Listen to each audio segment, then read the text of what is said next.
Ya, orang munafik itu tampilan luarnya sangat bagus.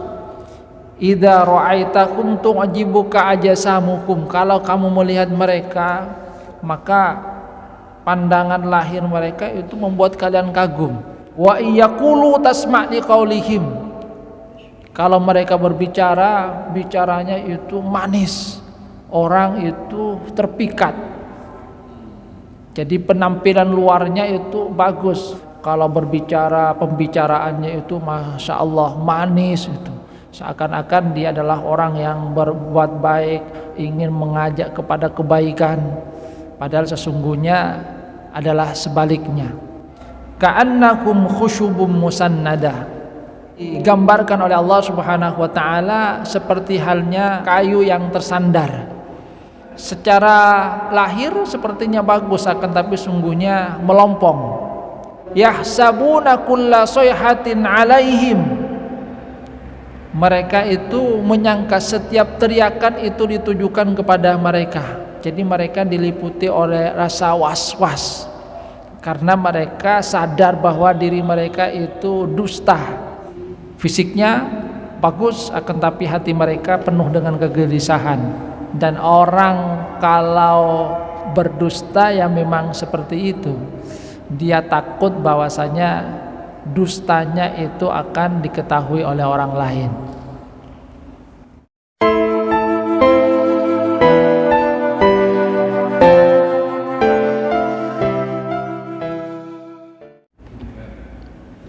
Assalamualaikum warahmatullahi wabarakatuh.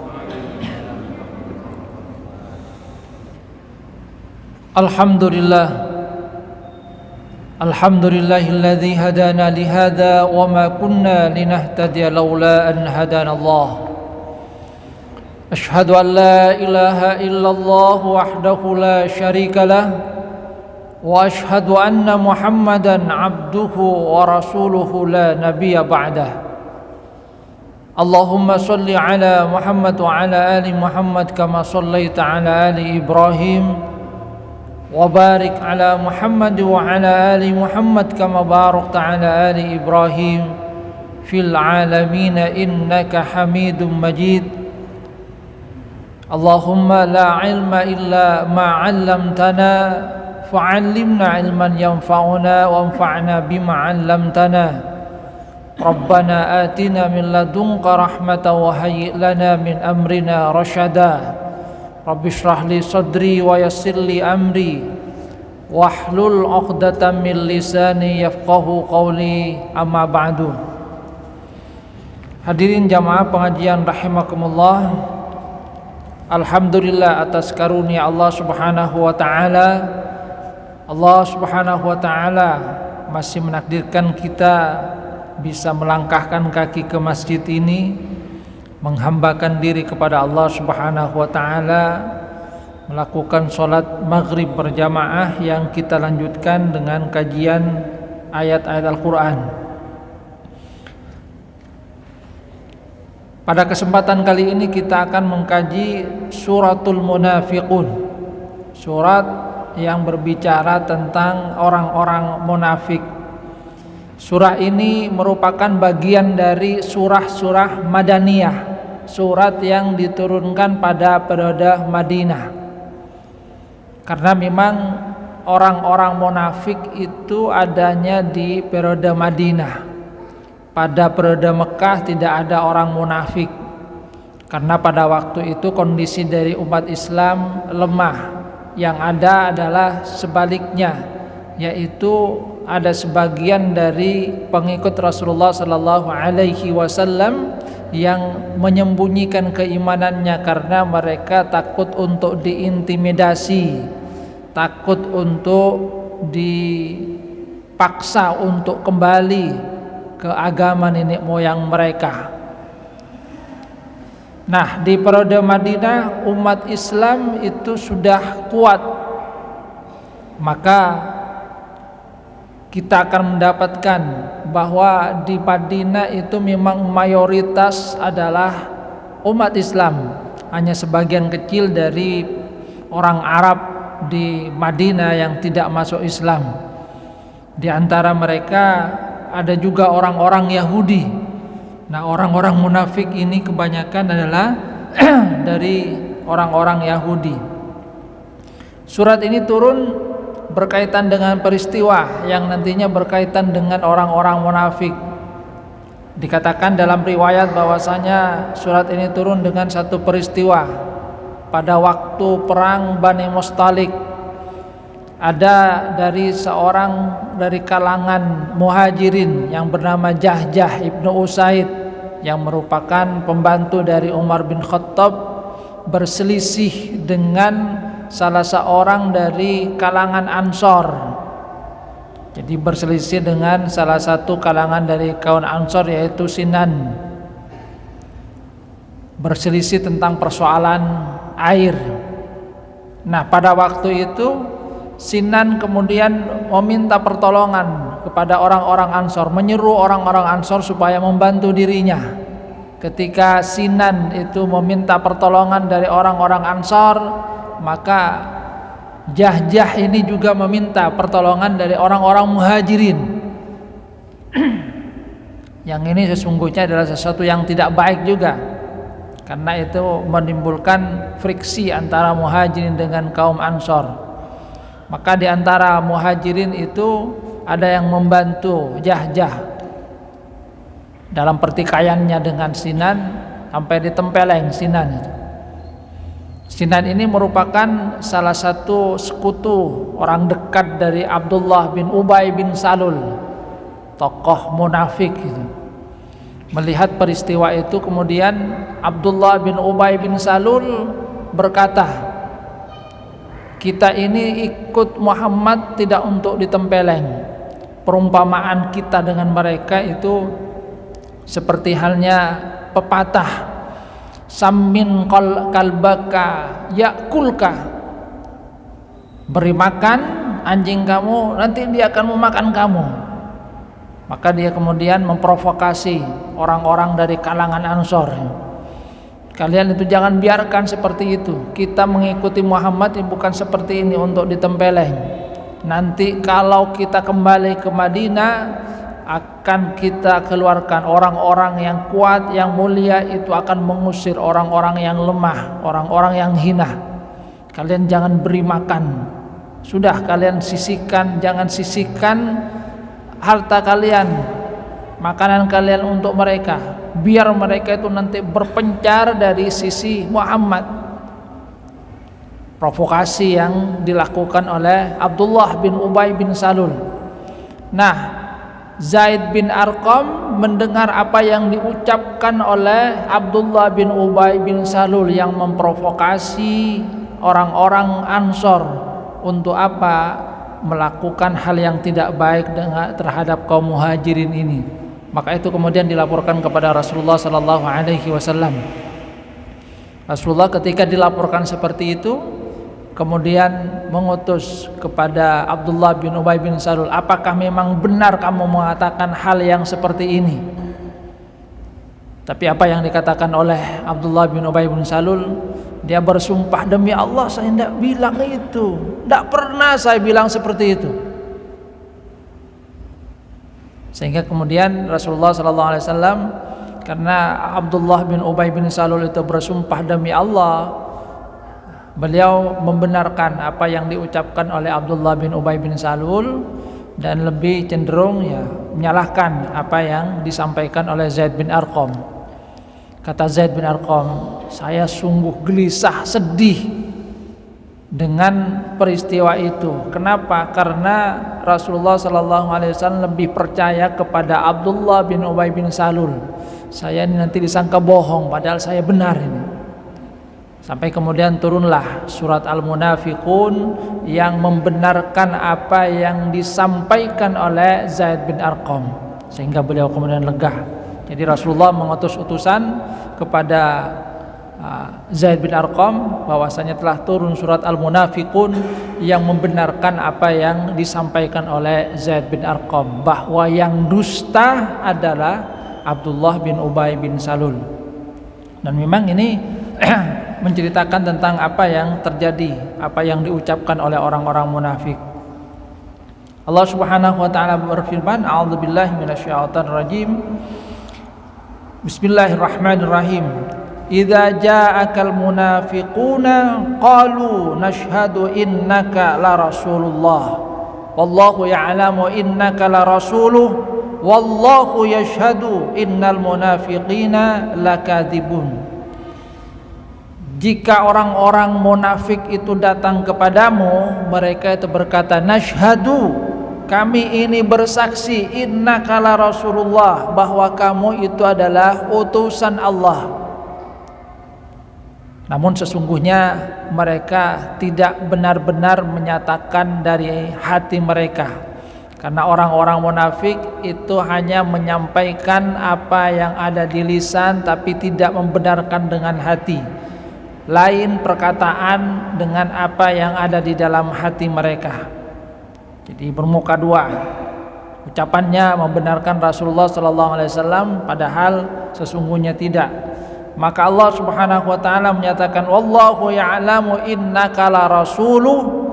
Allah itu tahu bahwa sungguhnya engkau adalah rasulnya, utusannya. Wallahu yashhadu innal munafiqina lakadzibun. Dan Allah bersaksi bahwasanya orang-orang munafik itu berdusta. Yang didustakan ini bukan berarti kemudian mereka ucapan mereka bahwa Nabi Muhammad itu bukan Rasulullah SAW, bukan utusan Allah. Tidak. Maksudnya adalah karena itu kemudian Allah Subhanahu wa taala akan menyatakan terlebih dahulu, wallahu ya'lamu innaka la rasuluh. Allah itu tahu bahwasanya engkau memang adalah rasulnya. Tapi apa yang diungkapkan oleh orang-orang munafik itu dusta. Perkataan mereka yang menyatakan bahwa engkau adalah Rasulullah itu hanya di bibir saja, tidak di dalam hati. Jadi mereka berdusta dalam kesaksiannya, bukan kemudian menyatakan bahwasanya Rasulullah itu bukanlah utusan Allah. Tidak, mereka berdusta, kesaksian mereka itu yang kemudian dibantah oleh Allah Subhanahu wa taala. Jadi di ayat ini Allah Subhanahu wa taala kemudian membongkar apa yang sesungguhnya ada di dalam hati orang-orang munafik, bahwa mereka itu hanya lisannya menyatakan kesaksian bahwasanya Nabi Muhammad sallallahu alaihi wasallam itu adalah rasul utusan Allah. Jadi di lisannya mereka mengatakan engkau adalah Rasulullah, nashhadu innaka la rasulullah, kami bersaksi engkau adalah utusan Allah. Akan tapi dalam hatinya mereka tidaklah demikian. Kenapa mereka melakukan hal yang seperti itu? Ya karena mereka sungguhnya takut kepada kekuatan umat Islam. Karena umat Islam di Madinah itu merupakan mayoritas gagah perkasa. Orang-orang Madinah itu adalah ahli perang itu. Apalagi memang sudah terbiasa berperang mereka.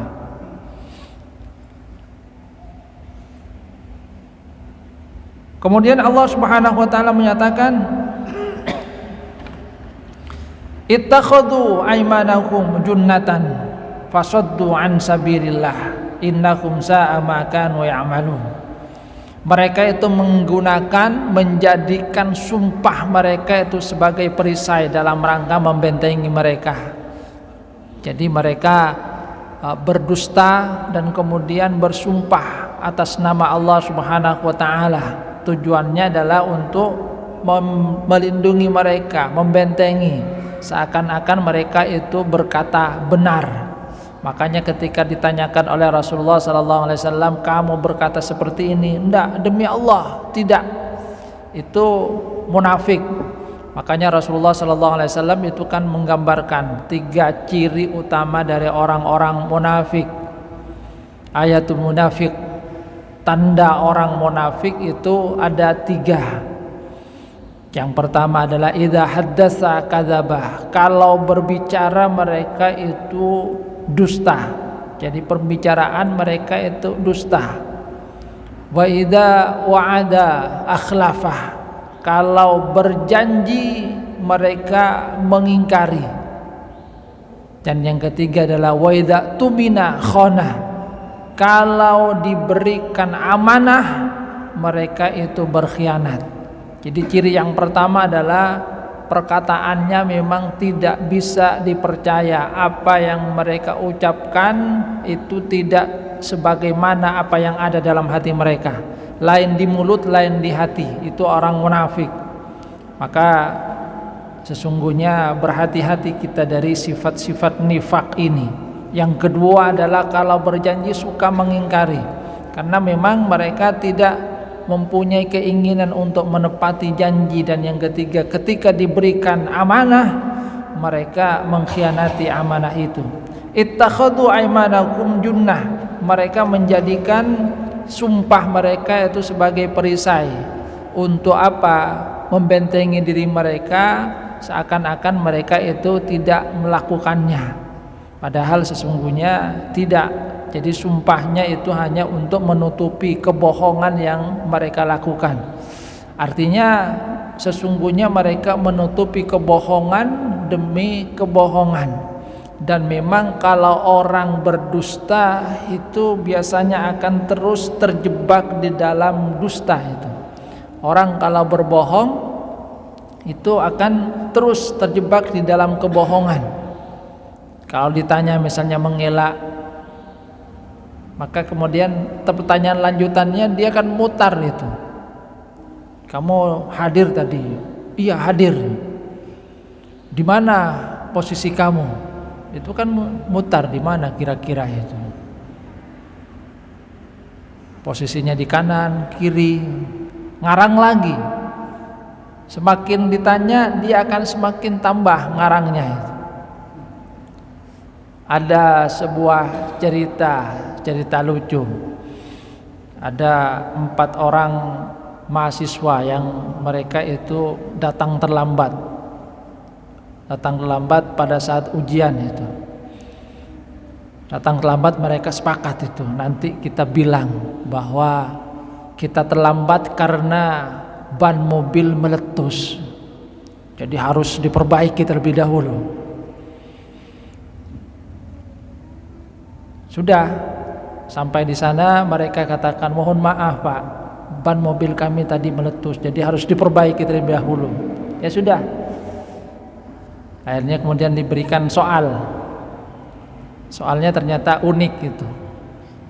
Salah satu soalnya kemudian pertanyaannya, ban bagian mana yang meletus itu?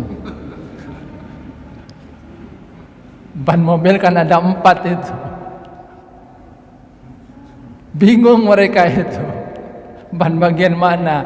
Bagian depan yang kanan kiri atau bagian belakang yang kanan kiri? Jadi ketahuan bahwasanya mereka kemudian bohong karena tidak mungkin rembuk itu. Pertanyaan 4 orang ini kan tidak bisa untuk kemudian rembuk. Ban bagian mana yang meletus itu. Jadi salah satu pertanyaan di dalam ujiannya itu. Keluar keringat semuanya itu. Gimana itu? Kan pasti 4 orang ini jawabannya beda itu. Karena mereka ya ngarang itu kan. Ngarang bagian mana? Apa ban depan bagian kanan, ban depan bagian kiri, apa ban belakang bagian kanan, ban belakang bagian kiri. Satu pertanyaan tapi membuat mereka bingung. Ittakhadhu aymanakum junnah fasaddu an sabilillah. Yang dengan sumpah itu mereka bisa juga membuat orang tersesat dari jalan Allah Subhanahu wa taala. Fasaddu an sabilillah. Karena dengan sumpah palsu itu kadang-kadang banyak orang yang kemudian terkecoh. Jadi terkecoh, dan dalam hal ini Allah Subhanahu wa taala memberikan wahyu kepada Rasulullah sallallahu alaihi wasallam karena Rasulullah awalnya membenarkan Abdullah bin Ubay bin Salul dan merasa bahwasanya Zaid bin Arqam yang memberikan berita yang tidak benar, padahal sesungguhnya yang benar itu adalah Zaid bin Arqam, yang salah itu adalah Abdullah bin Ubay bin Salul. Akan tapi dia menutupi kesalahannya dengan sumpahnya, seakan-akan dia kemudian adalah benar. Dan ini bisa kita lihat juga apa yang terjadi kepada Nabiullah Adam alaihissalam ketika ditipu oleh iblis. Iblis ketika merayu Nabi Adam alaihissalam itu kan bersumpah juga dengan nama Allah. Wa qasamahuma inni lakuma laminan nasihin. Demi Allah, saya ini hanya memberikan nasihat kepada kalian berdua. Kalau kalian ingin tetap selamanya di surga, maka itu makan buah dari pohon yang dilarang itu. Wa qasamahuma, demi Allah ini. Sehingga karena bersumpah demi Allah, Nabi Adam kemudian tidak pernah menyangka bahwa iblis itu akan berdusta atas nama Allah Subhanahu wa taala.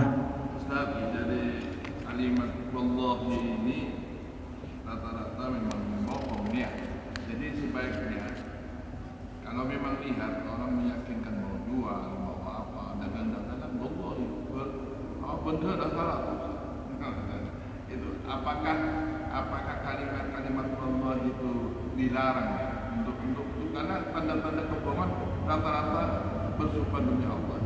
Tidak, itu kalimat sumpah saja wallahi itu. Tidak kemudian langsung menunjukkan bahwa seorang itu bohong. Itu kan merupakan penguat. Cuma ya itu orang munafik itu menjadikan sumpahnya itu sebagai perisai supaya orang itu percaya. Maka memang tidak disarankan banyak bersumpah, karena orang itu bersumpah biasanya menunjukkan bahwasanya dia itu kurang percaya diri, maka kemudian dia menguatkan dirinya dengan sumpah. Kalau orang itu terbiasa melakukan hal yang baik, berkata yang baik, berkata yang jujur, maka dia sesungguhnya tidak terlalu butuh untuk bersumpah. Untuk apa? Untuk dipercaya.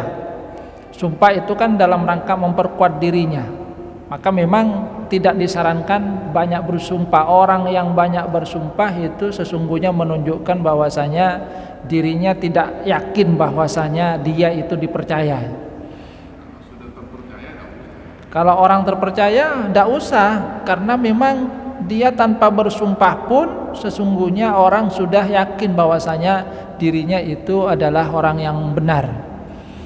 Cuma memang di dalam kesaksian misalnya itu kan kemudian diambil sumpahnya, karena hakim itu kan tidak tahu apakah orang ini benar-benar bisa dipercaya atau tidak. Maka kemudian diambil sumpah di atas nama Allah supaya apa? Supaya dia itu benar-benar merasa bahwasanya dirinya itu mengucapkan hal tersebut di bawah pengawasan Allah Subhanahu wa taala. Walaupun bagi orang yang beriman tanpa sumpah pun sesungguhnya dia sudah merasa bahwasanya dirinya tetap di dalam pengawasan Allah Subhanahu wa taala. Jadi memang tidak dianjurkan banyak bersumpah itu. Sumpah itu dalam rangka penguat. Bagi orang-orang munafik itu dalam rangka membentengin dirinya, supaya orang percaya bahwasanya dirinya itu tidak berdusta, padahal sesungguhnya dirinya berdusta.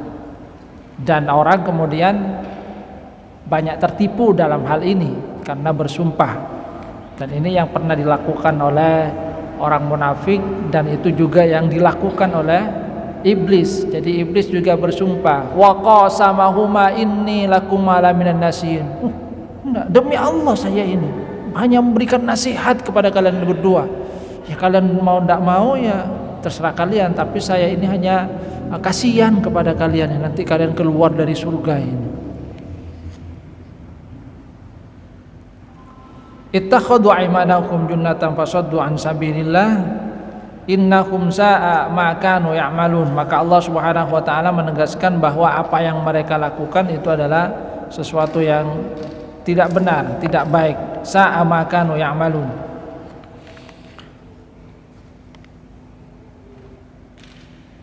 Dzalika bi'annakum amanu tsumma kafaru fatubi'a ala qulubihim fahum la yafqahun. Yang demikian itu karena awalnya mereka beriman, akan tapi setelah itu kafir. Jadi tercabut keimanan dalam diri mereka. Fatubi'a ala qulubihim fahum la yafqahun. Maka kemudian tubi'a ala qulubihim, hati mereka itu tertutup sehingga mereka tidak bisa lagi untuk memahami ayat-ayat Allah Subhanahu wa taala. Karena syarat untuk mendapatkan petunjuk itu kan adanya kesiapan hati untuk menerima petunjuk dari Allah Subhanahu wa taala. Kalau orang itu menutup diri, maka cahaya itu tidak akan bisa masuk. Nah, orang-orang munafik ini sudah menutup hatinya dan juga kemudian ditutup oleh Allah Subhanahu wa taala karena mereka tadinya beriman kemudian kufur, tidak mau beriman kepada Allah, maka kemudian hati mereka itu yang tertutup, tidak lagi mendapatkan cahaya dari Allah Subhanahu wa taala. Sebab begini, kalau diibaratkan kata Imam Ghazali, hati itu seperti halnya kaca itu. Jadi seperti halnya kaca. Kalau kacanya itu sudah ditutup, maka sinar dari luar tidak akan bisa masuk itu. Bahkan kita yang berkaca misalnya tidak melihat apa-apa. Kalau kemudian ingin masuk cahaya, maka harus dibuka hatinya. Kalau ada noda-noda itu harus dibersihkan. Nah, ini yang terjadi kepada orang-orang munafik. Mereka kemudian kufur terhadap ayat-ayat Allah Subhanahu wa taala. Karena kekufuran itulah mereka tidak bisa lagi untuk memahami ayat-ayat Allah Subhanahu wa taala.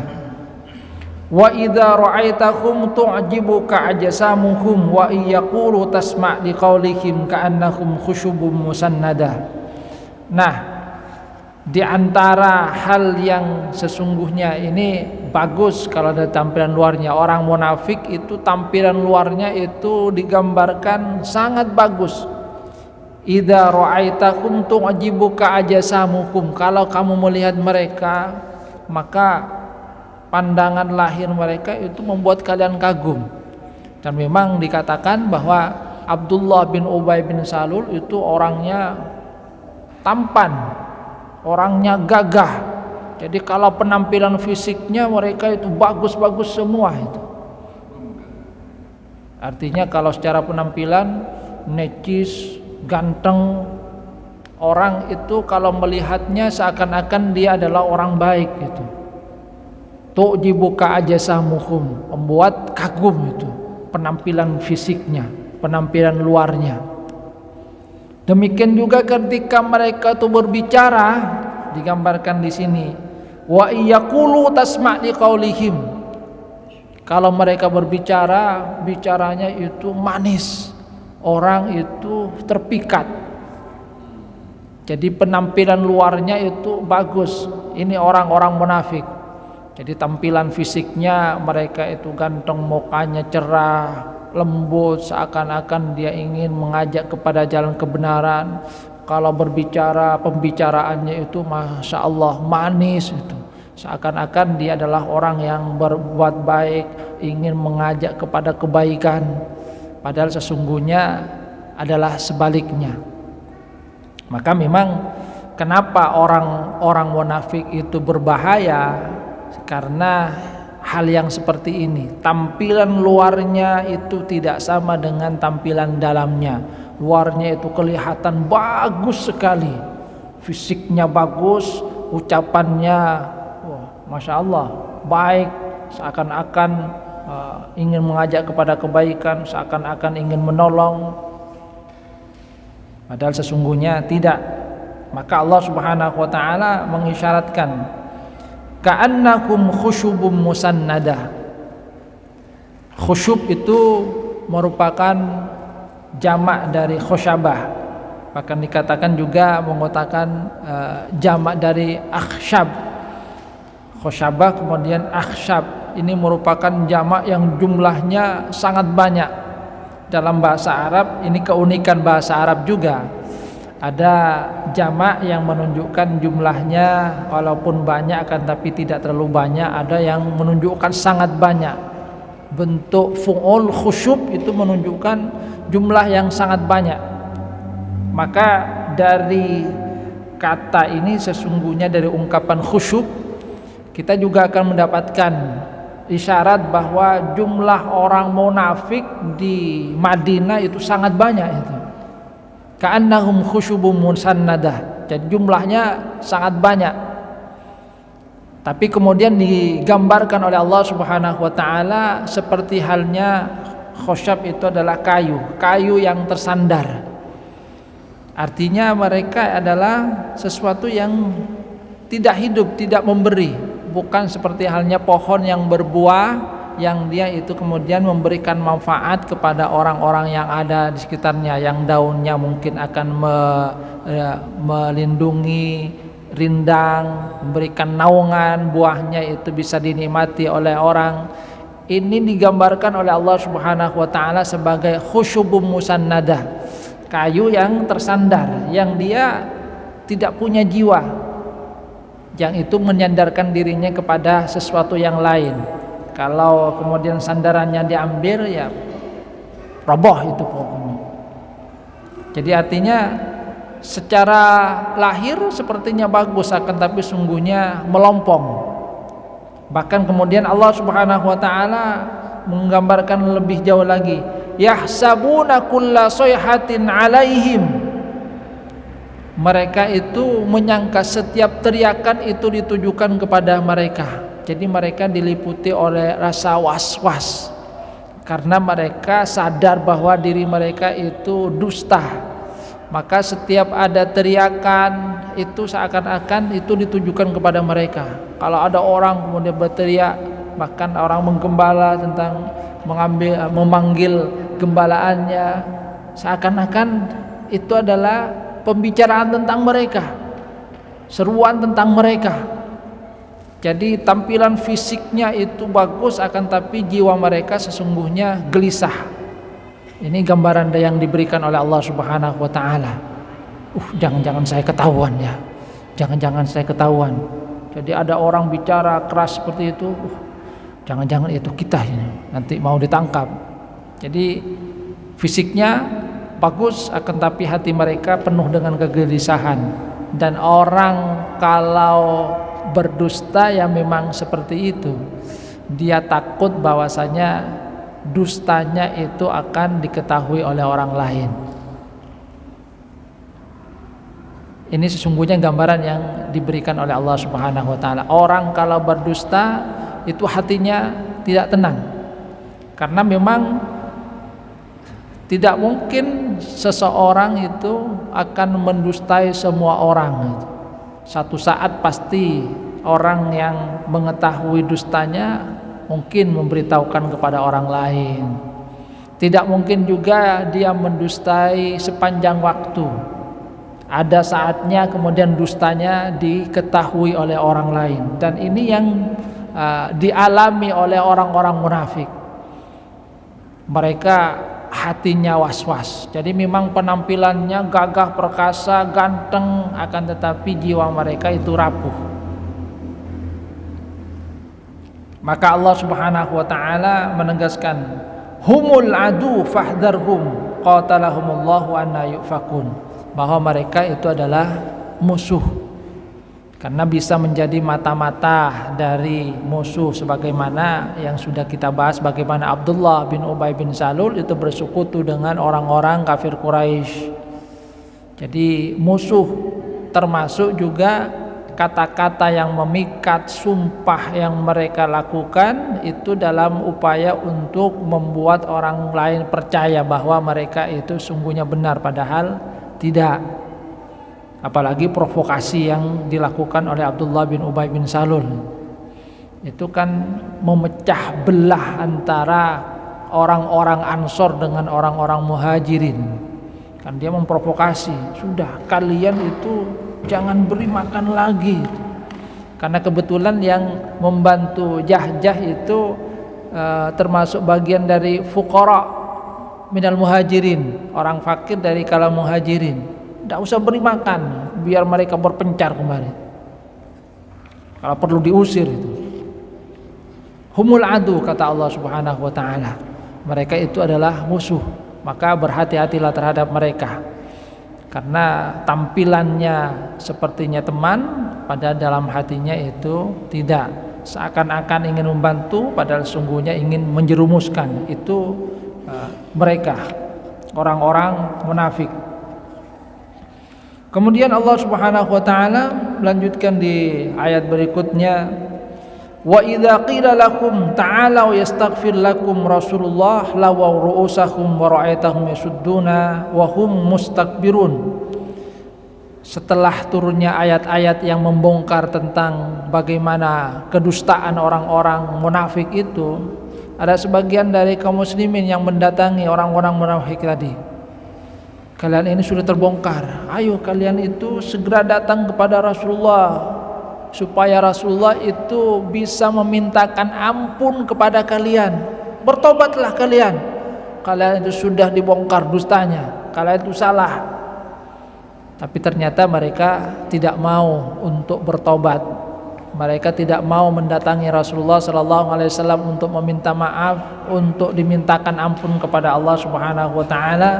Bahkan digambarkan di dalam ayat ini, wa idza qila lakum ta'alu yastaghfir lakum Rasulullah ra'aitahum lawaw ru'usahum wa ra'aitahum yasudduna hum mustakbirun.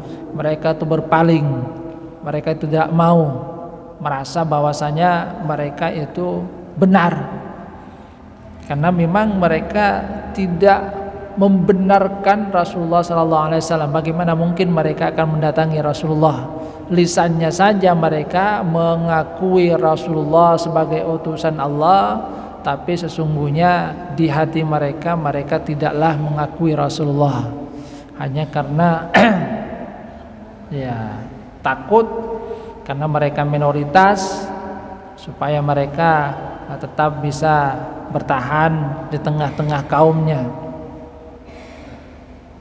Ini ayat keempat tadi yang awal itu apa bisa dinisbatkan kepada orang-orang kafir juga sih? Dalam membela komunitas mereka atau mereka membuat agung, orang-orang kafir sekarang kan memiliki sifat seperti ini, tampilannya bagus.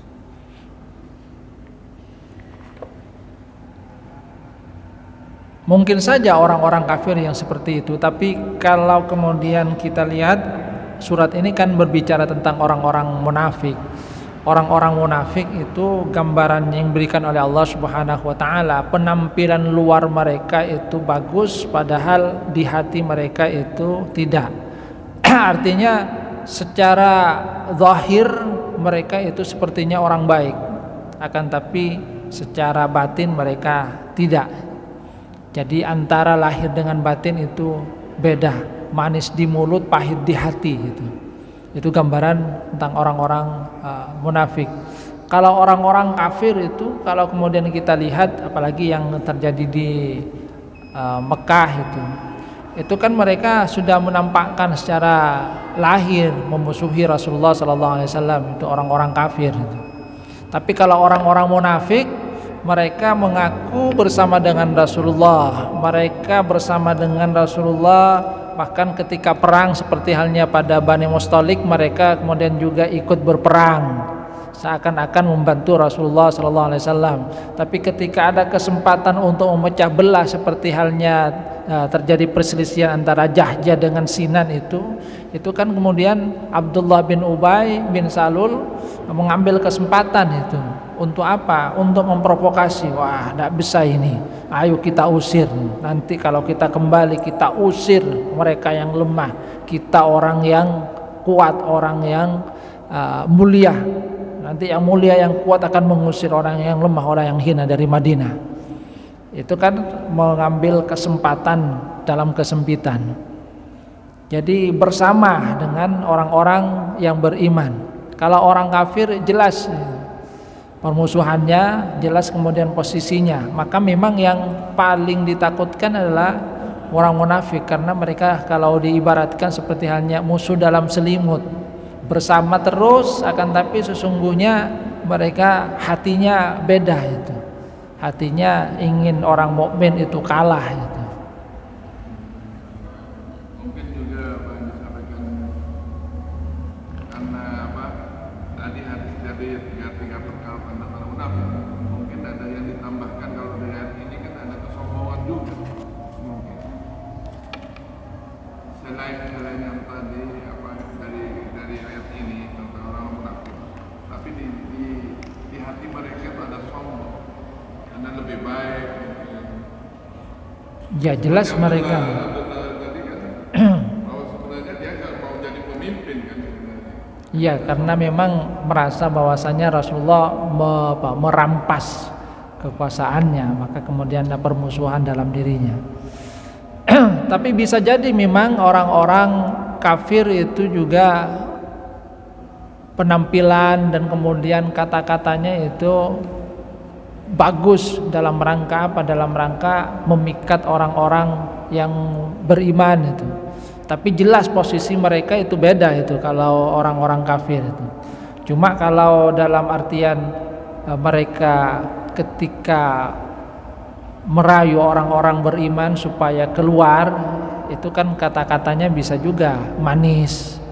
Tapi posisinya mereka jelas itu, bahwa posisinya mereka seperti ini, cuma bentuk kebaikan mereka itu dalam rangka untuk membuat orang-orang keluar dari agamanya, memberikan bantuan misalnya.